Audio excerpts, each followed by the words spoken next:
right, we're live. Gotta love it. Yay. Hello, everyone. Good to be with you. I have a guest with me today. Really excited about this. And before we get started, and before I even introduce my guest, I go live myself and/or with a wonderful guest, such as the one that I'll introduce you to in just a moment, every single Tuesday at 2 p.m. Eastern. I do it in the Heartrepreneurs group. Now we will also be streaming it directly to Heartrepreneur Terri Levine Facebook business page, as well as Scale Your Health and Wellness business. And it becomes a teaching point. It becomes an opportunity to help and to serve and to give. And what I did today is I brought you a very special guest, and I'm going to explain, kind of why. I love seeing the hearts. Keep them coming. Keep them coming. And the reason is because Dr. Amanda and I have gotten to know each other over these months, and she's someone that I just think is amazing. Hi, Regina. Good to have you. She has a wealth of knowledge and information, and I've been watching her mostly on Instagram, and I'm like, oh my gosh, you have so much value. So she's here today to bring that value off of Instagram to all of our peeps here. And so before we start, I'm going to have her just do a brief introduction. So Dr. Amanda, thank you for joining me. Big heart hugs. Tell folks just a tiny bit about who you are, and then let's have our conversation. Yeah, this is such a beautifully wonderful, exciting day. Thanks for having me on, Terri. It's so funny. I met you when I very first started my business. Somehow I got a webinar from you and it stuck in my brain forever. And when you pop back on the radar, I was like, I've got to work with her. She's amazing. So it's just been this beautiful journey of getting led in the right direction. So hi, everyone. Thank you for being here. My name is Dr. Amanda Barrientos. My company is NFA Money. I help coaches and online entrepreneurs unblock and increase their money flow so that they can make more money in their business. And my guarantee to you is that I will help you increase your income. Let me just ask a question. Does anybody want to increase their income? Is that of interest? Okay. So we titled this Facebook Live today is how money blocks, and if anybody resonates and is like, I have had a money block, raise your hand, how money blocks limit your money-making potential in your business. And Regina's raising her hand 3 times, me. So I'll share with you before we go forward, I've been super successful for 43 years. However, I was taught by my loving parents that you work really hard, you put your head down, and at some point you get to retire and live life. And so I had these blocks around 2 things. One was, well, I don't want to be one of these people who makes a lot of money and is like real pretentious. That's what I thought people who made money were. And then the second thing was, I'm not supposed to make a lot of money because I'm supposed to work really, really hard. So I'm just sharing that because sometimes people look at me and they see where I am now. And I did a lot of work on myself. I started in personal development when I was 13 years old or young. And so today, Dr. Amanda is going to help you really understand the 3 steps that you can take to have some money block breakthroughs. So if you're ready for a breakthrough, loudly raise your hand. So let me ask you this before we really delve in. My client family members, just like you, since you're one of them, they all want to make more money, and they want to, at the same time, increase the flow of money. In other words, they want it coming to them, and they don't want to struggle and work 80 hours a week to get it. Regina says she had the same exact belief she was brought up with. Wow, Andrea is raising her hand. Me. All right, so let's get some money flowing here for folks because they really want it. I'm not sure who our Facebook user is. They didn't give their name, but they're raising their hands too. So let's start talking about this. So first of all, what in your experience is holding people back? Is there a common theme of a money block? And what is it, if so? Yeah, first, I love to share with people my story like you did, because I started on food stamps. So I've had a really challenging money history where, really it was on the floor crying, facing homelessness, trying to figure out how to feed my 3 kids. And I was like, all of a sudden I had this epiphany going, I'm the central common denominator here. I've got to do something to change me. And while I was having that epiphany, I realized I needed to do whatever I could do to figure this out. And so I didn't really know exactly where to start, but I thought, podcasts have a lot of free information. And so I started listening to a ton of podcasts. And for me, it was focused on relationships, and then it turned to wealth building. And I started implementing what I was learning, and really quickly things started to shift for me. And I was like, oh, wow, I had no idea you could actually learn skills to be a wealth builder. I sort of thought, like you, one of my money blocks was thinking that wealthy people are just like really happy and everything's amazing and they have no problems. And then it was like a magical force somehow, like they were gifted the money, or their parents taught them, or they inherited it or something. I just thought, that's not me. I don't know how to do that. And then when I started learning and changing my mindset, I was like, oh, you can actually change your reality pretty rapidly. So, like you said, it's personal growth and development. And really, I believe the core of everything is mindset. I really believe that we create our reality through our mindset. And so I tell people, if you don't like your outer world, you've got to start working on what's within, because everything on the outside of you is a reflection of what's within. So you got to take the radical responsibility approach and go, okay, I'm the common denominator. What am I going to do to teach myself everything I can about wealth building? And it really starts with that common theme across the board of your limiting beliefs around money. And the hard part is that those get downloaded when you're a little kid. And so you don't think that you have any potentially, but if you have a money block, if you don't have the amount of money that you want in the bank, or you don't feel good about the way you earn, spend, invest money, right? So you could make a ton of money, but have a money block where you're always afraid it's going to go away, or what if something bad happens? Or you could be making a ton of money and working way, way, way too hard for it, and just be, burnt out and feeling stressed all the time. So I have never met a person yet who doesn't have money blocks. And to me, it's always going backwards. I'll teach you the 3 steps that I start with. And, just thinking, okay, let's break it down, because across the board, there are common themes for people. And especially for entrepreneurs, they have very common themes of what their money blocks show up as. I'm keeping an eye on the chat, and I'm just letting you know that people are really resonating and saying, yes, they have money blocks. I mean, I'll share one more thing, and then I'll let you roll. My husband and I both grew up very differently. We both grew up very, very poor. And I did so much work on myself that, to me, money just flows. Money is energy. I don't really think about money. Whether I have it or don't have it is kind of immaterial to me, which is just how I am. My husband has done no work on himself, doesn't want to do any work on himself, and I'm not going to impose myself on him. We make a great amount of money. We have plenty of money. Okay, that money's not an issue. We go to buy something, and if he can't get a discount, or if he can't get it the price he wants, we leave. And I'm like, what are we doing? So we're paying $20. I'm not paying $20 more. I'm like, okay, you got some stuff there. It's your stuff, right? So I just wanted to share that, what you're saying is everybody has it. Denise is relating. I'm seeing one after the next relating. All right, let me let you jump in and teach, because I'm so excited to learn from you. And we've got Velma, our note taker here. We're ready. Let's roll. Awesome. Thank you. Yeah. I want to add to that real quick. I think it's wonderful when we mesh our money blocks in relationships because they get amplified. And you're really highlighting something important where it's at every stage of the game. You have a money block, and don't beat yourself up about it. Don't go like, oh crap, I broke through to this level. I thought these would go away completely. I went from food stamps to 6 figures in my first year of business. And then there's another layer of money blocks. It's like, oh, now I'm in a relationship, and it's like, oh, we've got to talk about money and work with money. When you have kids, there's a new block. When you get to a new level in your business, and it's never going to go away. And I say that because I like people to know that it's a process and a journey, and that you're always going to be reaching new levels of yourself. I always think about growth as an upward spiral trajectory where, it's like, okay, here I am in the middle, and I start to expand and grow, and you're like up at the top, and you're like, yes, I made it. And then on the side, you're kind of riding the wave. And then at the bottom, you're like, oh, got some more work to do. And then you expand to the next level. And so just know that it's a journey, and don't beat yourself up, because shame and guilt are are what cause more money blocks. They cause more of those limiting beliefs. So start to let go of, let go of that, whoever's watching or listening. And one thing I wanted to ask Terri, how long do we have? Because I love to teach. So. Probably about another 20 minutes, so maybe 25.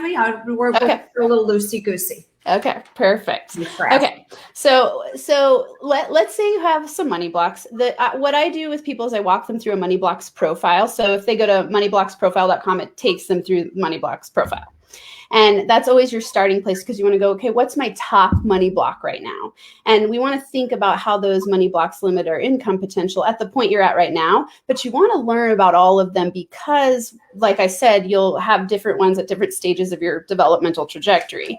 And so the first step you want to take is start to question your beliefs. Okay, so on the way to understanding how to eliminate your money blocks in that moment until you break through to the next one, you want to start to question your beliefs. So one of my favorite quotes of all time is Carl Jung, and he says, "Until you make the unconscious conscious, it will direct your life and you will call it fate." And I love this quote because what we tend to think is true in the moment, we later realize and look back and go like, oh, that was just the limiting belief. Fascinating. I don't believe that now at all anymore. And the reason is because, like I said, in the beginning of our life, we start to get downloads from 0 to 7. We're the most impressionable. And we look to our surroundings for answers. And we don't question anything. There's no discrimination going on. It's just information going in from your parents, teachers, preachers, movies, culture around you. And you start to develop your belief system, and then you build this paradigm around it. So a paradigm is, or beliefs are just thoughts you keep having over and over again, right? And that creates your paradigm around the way you think about money. So this is why you could have, one kid be thinking one way and another kid in the same family be thinking a totally different way, because, they're experiencing different friends, different movies, potentially maybe gender plays a role. There's a whole bunch of different reasons why we might filter those belief systems differently. But over time, what happens is you will start tracking through your RAS, a part of your brain. It's called the reticular activating system. So you start tracking, looking for your answers in your environment to prove that what you believe as a kid is true. And that's why you see money stories playing out in a patterned way over and over again. So it's your job to start questioning everything and start going, where did I get that belief? Why do I have that belief? Is this belief true? What would happen if I shifted the belief completely and just tried that out for a week to see if something different happens? And so I always tell people, first step is just start questioning all your beliefs. And what this will do is help you raise your unconscious to a more conscious level. And then you have some power to start to shift it. Brilliant. In the chat, let's just see any questions on this. We've got, and the key point, that takeaway that I'm getting, I'm just putting on, some of you know this, I'm putting on my blue light blocking glasses because it's really getting to me. So don't I look cool? You look amazing. Takeaway that I'm getting that's so important. Ken is liking this, right? Create new experience. We unconsciously think the same thoughts over and over again. We don't even know we're thinking them. And, for me to have, as a child, heard over and over again, work really hard, put your head down, and when you retire, you get to enjoy your money and your life. I didn't know that was playing. It was just playing. And so my first job, I was like a crazy person. I worked, I came home, I thought I still had to work, and I found more work. And then when I started really looking at my beliefs, I'm like, wait a minute, and where did I get that? And lovingly, thank you, parents, that's what they gave me, right? The cool thing is, once you learn that that's one of your beliefs, and that's what you do, that's the work you do, you can actually get rid of that. I never think those thoughts again, and I've replaced them with some really cool, different beliefs. All right. Thanks. I so resonate with that because mine was that too. I had a lot of things going on in my belief system, and definitely I was told over and over, work hard, get a good job, then when you retire, you can have some fun, maybe. But then I watched my parents work really, really hard and never be able to retire. So that didn't, I was like, oh, that's not true. And people are really stressed out. And I was attracted because, like we talked about, your brain follows the path of least resistance. So if that is what you're downloading over and over and over again, you just go like, that must be true. And so you recreate it. So you'll keep adding too much to your plate. And I see this all the time with entrepreneurs. It's just like constant packing of the plate because they believe if I'm not working hard, I don't deserve the money and it's not going to come. And so they keep, it's this burnout cycle that I call it being on the treadmill of BS, where you're just running and running and running and running. And you might be getting, you're probably building your wealth, but you might be really stressed out doing it. And who wants that? I'll speak to one thing about that. I was talking to a very good friend of mine the other day, and she's been in a business startup, and she was like really struggling. And about 2 weeks ago, I said, just stop working so hard. She goes, what do you mean? I said, just go enjoy your life, relax, and let things go. So she took a weekend and she went down to the beach, and she's walking on the boardwalk, and she's a very friendly person. She picked up 2 clients and she said, oh my gosh. I'm like, right, because you stop the pushing and you let it flow. So people are resonating with the treadmill of BS, working for 40 years. Yeah. And who called it circle thinking? That was Denise. She called this like circle thinking. I thought that was cool. Yes, so true. Yeah.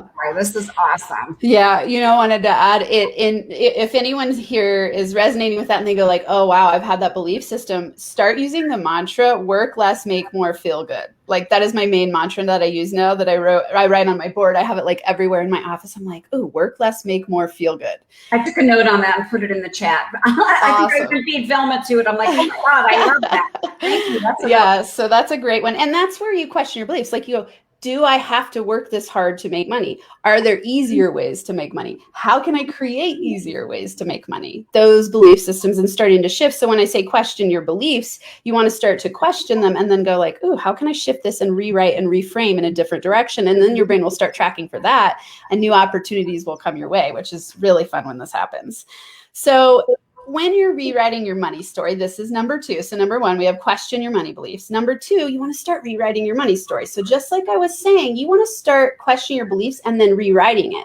So in a process that I call competing commitments. So I made up this term because I was working with so many entrepreneurs who I was like, what is this stuck point where they're saying one thing and getting another? So I started to really investigate this and go like, why do people say they want to have a successful business, then they procrastinate? Why do people say, oh, I really want to break through to 6 figures and beyond, but then they sabotage? They get right at like 90 and then they sabotage. And I kept going like, what is this that's going on? And I realized it's competing commitments. And what that is when your unconscious and your conscious block each other. So it's like they're battling with each other. And 95% of you is run by your unconscious. So if 95% of you believes, oh no, you got to work really hard to make money and I don't want that much responsibility and I don't want to be that stressed out and money really isn't that, money's scarce, then the only 5% of you that believes like, I really want to make more money is going to get beat out by the 95% of your unconscious. So the reason that you want to start bringing to the conscious level some of your beliefs and then rewriting your money story is so that you can start to eliminate those competing commitments that are like money blocks holding you back. So in this way, when you're rewriting your money story, one thing that's really fun, just start with this question. You could start with, what was my very first money memory? And this one's fun because if you go back and you think like, what was my first money memory? And when I say first money memory, it's like when money stood out to you as a thing. And people tell me, I've never had a person that I remember when I was working on money stories with them where they said, I can't come up with one. We usually have very prominent ones where we're like, oh my God, I remember my parents fighting and it was stressful. And then they start to pick apart how that started to shape their money story. And so that's one place to start. I go really in depth when I work with people on money stories into multiple layers, but that's a good place to start. Just ask yourself, what's my first money memory? And write about it and reflect about it so that you can start to bring to your conscious awareness, like, oh, those are some of the unconscious beliefs that have been running my money operating system, and I can let them go and I can start to create new money stories that are more empowered. I call this debugging your money story. It's like as if you had if you think about the money, I call it your money operating system. So you've got like this operating system with all these bugs in it that you don't even know are there. So you're running by writing your money story and starting to rewrite your money beliefs. You start to debug it and then you get rid of those viruses and then you can choose like, oh, here's a new program I want to run on my money OS. I love that. I have to tell you, I've done lots and lots of work with coaches and consultants and therapists and blah, blah, blah. No one has ever asked me the question that you asked about the first money memory. It came to me instantly, which was shocking. I didn't have to search for it. It just popped up. And it was, I hardly ever got allowance, right? I only got it if I did a particular task. And then I started getting it without doing tasks. And I remember saying to my parents, well, I didn't do anything. Why am I getting it? And my father said, because we have it. And I said, oh, we didn't have it before. And I was taking it. And all of a sudden I thought, well, we must be really poor and I'm stealing money from my parents. I had this whole trip over taking, I think it was 50 cents or 25 cents back then. And that came to me instantly. It's very interesting to me. No one's ever asked me that. It's brilliant. And instantly I could retrieve that. And I know that's back there. So, wow. Yeah. And Denise says she remembers hers from 63 years ago. Mine's a little older than yours. But isn't that amazing where you go, oh, wow, that's been in there for a long, long time. And it just starts, I always think about it like the virus spreads, and it spreads into, as you grow up, it spreads into your intimate partnerships, the way you sell in your business, the way you think about taking and giving and receiving, and the ability to receive, being selfish, being greedy. I mean, it goes on and on and on. And so until we start to pick some of those really early beliefs apart, then we're stuck with them and we just let it unconsciously run our money operating system. So it's a really cool way to start processing and bringing to your conscious awareness. And I think it's really fun. I mean, I love doing money work with people because it's so healing when you get to release some of those beliefs that you didn't even know were there. And, often I talk to people about money blocks as an invisible force holding you back because you feel like, why can't I break through to the next level? Like, what is wrong with me? What's going on? And then all of a sudden you start to pick these apart, and then you notice like everything getting easier in your money world. And you're like, wow, it was really that easy all along. And it's just about learning the unconscious blocks that you have going on. So it's super fun. I'm looking at some of the comments too. Never give allowance. Yeah, there's so many interesting things that we could pick apart here. Thank you so much, everyone, and definitely ask questions. Okay, number 3. This one's really fun, and I know you're super into this, Terri, because you talk about Zone of Genius. Yes. And I love that book. Changed my life. Like Gay Hendricks, that book was such a powerful force for me at the perfect time. And mine, step number 3, I borrow from him and build on it in terms of what I do in the world. And I say, attract from your zone of manifestation. So this is really fun because I'm going to write a book called Zone of Manifestation. So it's that sounds awesome. Right? Like there's the secret to the zone of genius is that it is your greatest magnetic force. So anytime that you are attracting, well, what happens is that you do attract when you're in your zone of genius. So for people who haven't heard of Zone of Genius, it's a term coined by Gay Hendricks in his book, The Big Leap.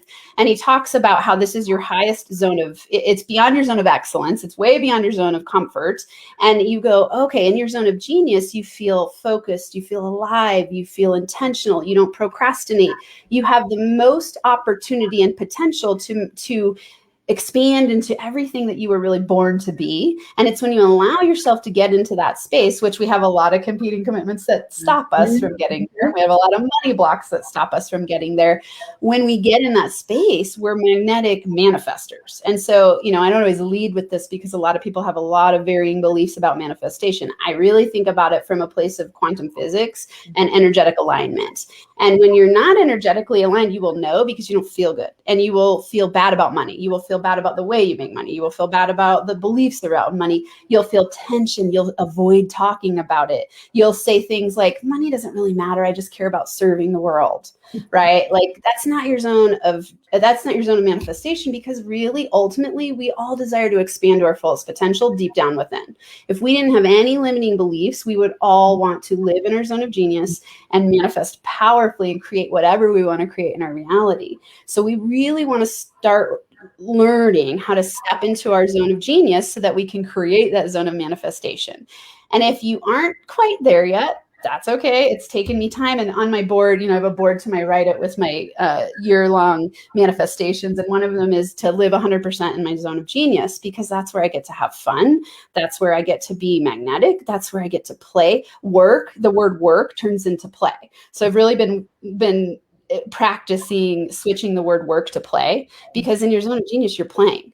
In your zone of comfort, you're working. In your excellent zone, you're working. You're probably overworking. In your zone of genius, you're like, ooh, let's play. Let's have fun. And when you do that, you start to eliminate your money blocks and you start to attract from that place where people are raising their hand going, I want to work with you because you are magnetic, alive, and enjoy. So if you're not quite there yet, that's okay. Start small and just start asking yourself every day, how can I do what I love and make money doing what I love? That's a great question. That is a great question. Can you repeat it? Yes. How can I do what I love and make money doing what I love? So I always remind people, like I have them my clients write it on a board or somewhere that I see it all the time. How do I get paid to do what I love? How do I get paid to do what I love? How do I get paid more to do what I love? How do I become mega wealthy doing what I love? Like just increase those questions along the way. And then you start to look again, your reticular activating system starts to track for opportunities in that direction because you're going, ooh, it's way more fun to make money doing what I love than doing the shoulds, the have tos, the things that I've been told I should do. And so we want to step into that zone of manifestation through doing what you love and raising your belief system to know that it's possible to be incredibly abundant and make as much money as you want to make. You're the only one limiting yourself. So a couple of things. Velma and I was going to type the same thing that she put at the same time. Velma coined this term in one of my programs. Good Lord, Velma, I don't know, 20 years ago or something. And it's plork. Nice. So it's play work, right? So when I ask people like to do an assignment or, go work on this, we don't call it homework. Ken calls it home play. And Velma and I renamed it as plork. And it really works. It really makes sense to us.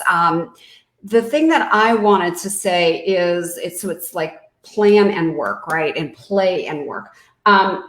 Before I left my corporate job as CEO of a national healthcare company, I was miserable. I mean, I would go to work and I would drive there. It was about an hour. I'd be flying and I'd go to the airport. And I woke up miserable. I was miserable. The hair was falling out of my head. I gained all this weight because I was just like very unhappy. And the day that I finally said, what am I doing? I've always been an entrepreneur. Like this is an ego thing. I'm leaving.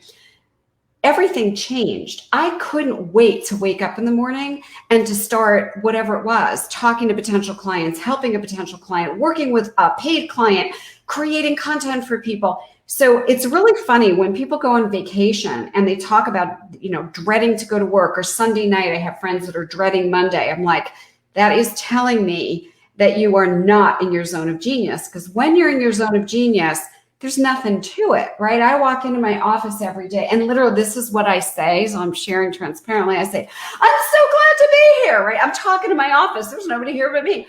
And that's how I feel because it is play for me. So somebody was asking, can they have more than one zone of genius? And then somebody said, am I a massive imperfective action? It's about the journey and not the end game. Now, when somebody says they're an expert in 7 sub niches, I'm going to say that whether you agree or disagree, it is better to focus on one focus, one goal. Because if I meet you and you say, oh, I can help you with Facebook ads and I can help you grow your Instagram and I can help you on your website, blah, blah, blah, blah, blah, I won't hire you. And that's because I don't know who you are. You sound like someone who's very confused and not in one area, right? So every credible expert that I know, some of the biggest players and the biggest names in the self-development as well as business consulting industry, we all play in one zone of genius. Can I do other things? Yes. I have a podcast, I have a magazine, I write books, I have a television show. My zone of genius is business consulting. I don't play in other niches. I stay in my lane. So it's just my opinion. I'm tossing it back to you. Yeah, I would want to ask this person what that means to them, because when you say that, I would say like business consulting zone of genius on what topic, like what are the topic areas potentially? Because for me, I go like, oh, my zone of genius is definitely teaching. I love, love, love teaching. And so, it's like I do a podcast, I have a YouTube channel, I teach in workshops, I do one-on-one consulting, I do group teaching, that kind of thing. So then I go like, would that person be considering those multiple zones of genius? For me, that's one zone of genius. Yeah, I'd love to see that person answer that because it's a really interesting question. And when I look at you as I've come to know you over time, I view you as a teacher. everything that you do, like, I watched I watched a lot of your stuff on Instagram because it was really interesting. You're teaching and I'm learning. You're teaching here today and I'm learning. Everything you've written that I've read and everything that I've seen, I'm learning. It's content, it's education. So whether I'm going to your workshop or whether I'm hiring you individually or whatever I'm doing, I know you're going to show up as the teacher. And that's pretty much the role that I play. I show up as the consultant, right? So it's a similar concept. Yeah. Andrea says, when you're in your zone of genius, you will say, I'll get to blank instead of blank. I have to, yeah. Exactly. Yeah. I love that, Terri, because you actually helped me shift from coach to consultant, because consultant wears so many different hats. And I really realized when I was working with people, I was more often going into the consulting and teaching role than into the coaching role. And I do both, but it's like, in my mind, the teacher consultant umbrella gives me the flexibility to be much more in that place of like, hey, I know some stuff and I'm going to teach it to you. And I know it works. There you go. And it works well for me. One last question in the chat, and then let's get back to teaching. Robert says, so what is Amanda a doctor of? Oh, sociology. Yes. So my background is in sociology, and my dissertation research, really wild. And actually it helped me a lot when I was laying on the floor crying that one night. I know the feeling. Yeah. I was doing life history interviews with incarcerated men. And I would spend on average 4 hours I spent 4 hours with 40 men who were incarcerated, had spent on average 18 years in prison, were gang involved. And wow. I mean, it was just like this wild journey of transformation. And then now they were in this rehab program. And so I really wanted to understand what makes people change. And, I focused for my, to write my dissertation, I had to choose a sociological topic. So it was like gender and crime and men's victimization, which is flipping the script from, like, we usually focus on men as perpetrators. So it's like, I want to understand men as victims and really understand that belief system and how we treat men who we see as perpetrators versus victims, because their life histories had been super traumatic.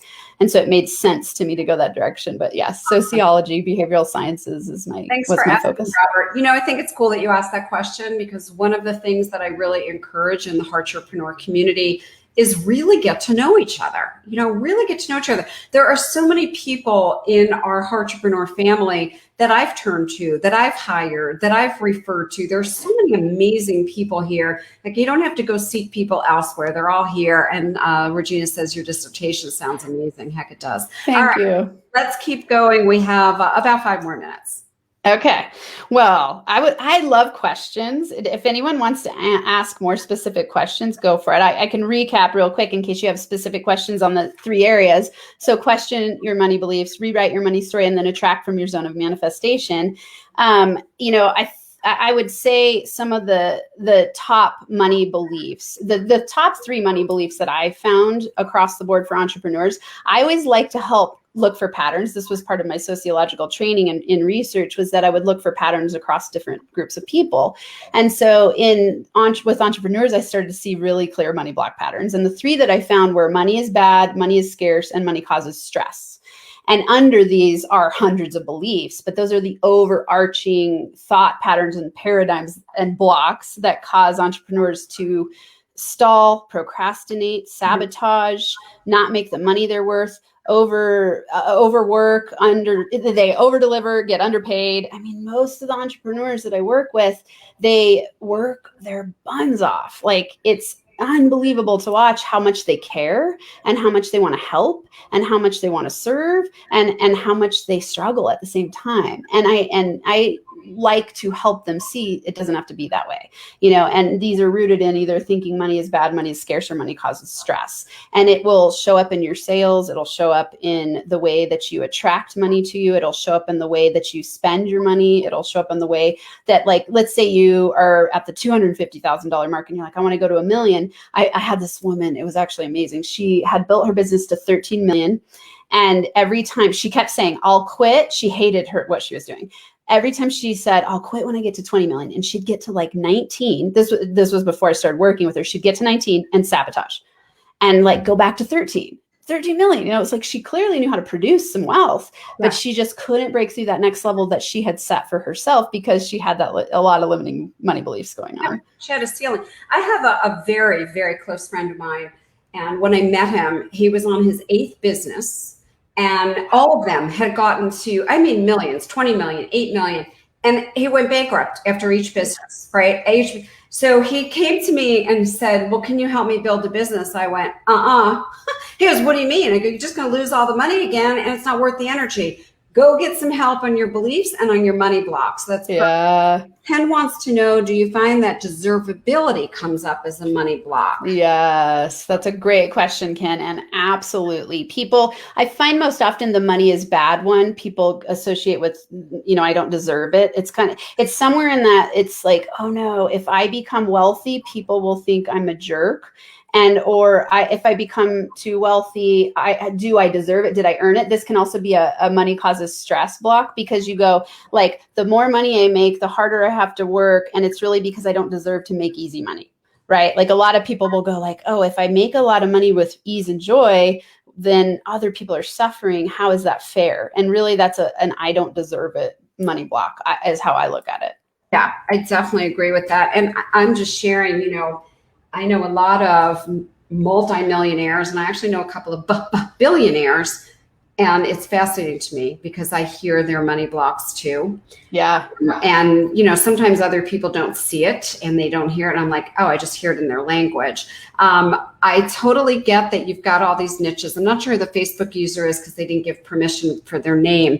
And we're seeing all kinds of things that they do. I see a pattern in all these niches. So if they ever want to know their zone of genius, Dr. Amanda, they can reach out to you. They can ask here. There is one zone of genius. Even though you're using it in a lot of areas, you have one zone of genius, right? So I created, this is my 8th multi-million-dollar business. So you can say, oh, Terri, you just do all these different things. There is a theme and there is a pattern that I didn't see when I was doing it, that I see in all my degrees now, which, I remember when I was a speech language pathologist and had a master's degree. And then all of a sudden, I owned an art business. My father's like, you wasted that degree. I'm like, no. And then, I move over to get my PhD, and he's like, well, you're a clinical psychologist. Why are you doing this business consulting? I'm like, it's all one and the same. So what's kind of cool is that someone else looking in the outside sometimes can notice and tie that theme up, which is kind of funny. I just dropped it in the comments, and our client family members know. We have people asking the one result question. I can help you with one result. And that is helping them also understand how do they fit their zone of genius into what people desire. Okay. Yes. So about that. Regina says, every coach needs a coach. Regina, right now, I have 8. Okay. I'm a big, big fan of coaches. And so I am a consultant, I'm a coach. I have 8 of them. Now, I'm not saying you need 8. I have different ones: relationship one, humor one, a strength one, a business one. And I hire people who are running way bigger and way faster that I look up to and go, I want to be you when I grow up. So our Facebook user says, how do we locate that one zone of genius? Maybe we can take another 2 minutes and talk about that. That's a great question. I like what you said, which is going back and looking at the common thread. And I want to remind everyone, zone of genius work it's similar to money work. It's not like this overnight thing where all of a sudden you wake up and you're like, I know exactly my zone of genius. One big thing people come to see me for is like, how do I discover my zone of genius? Exactly. And what you do is you start to look retrospectively at the things you love to do, like things you would not even care if you got paid for. Of course, money makes the world go round, but it's those things exactly like, I think it was Velma. I can't remember, but someone said like, it's the things you wake up and you go, I get to instead of I have to. Exactly. And so I'm always asking people this is a great question. I love this question. If I had $1 billion, what would I do with my time?